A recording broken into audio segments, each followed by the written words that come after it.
days, banking is as simple as a trip to the drive-thru or a run to the ATM. Sure, it's quick cash, but it's not the kind of personal service Roger Knight prided himself on for nearly 30 years.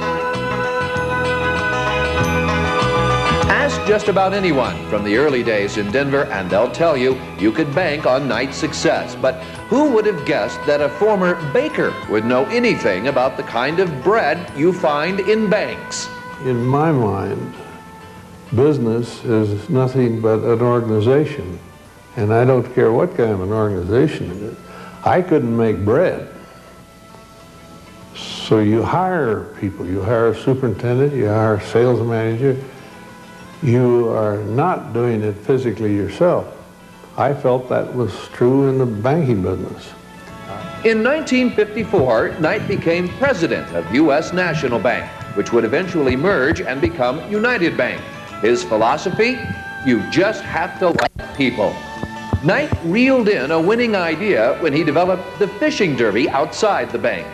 Why not let children who can't go up and fish because of their problems of handicap physically or whatever, let them come there.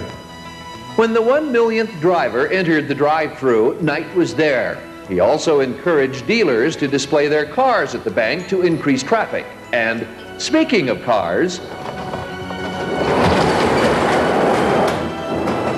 these days you'll often find Knight at the wheel of one of his most prized possessions, a 1928 Cadillac in virtually perfect condition.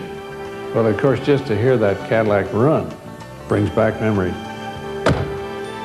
The Caddy belonged to his grandfather, but Knight drove it the day it was delivered. Even today, he gives the same attention to detail that he perfected in the business world. He also remains active in the community. Knight won the Community Service Award from Loretto Heights College, the Liberty Bell from the Bar Association, and the Outstanding Philanthropic Service Award from National Jewish Hospital. Today, United Bank has changed names, but its roots remain the same. Like the ingredients in fine bread, this former baker helped the industry rise in the early days. Knight is living proof that his is indeed a recipe for success.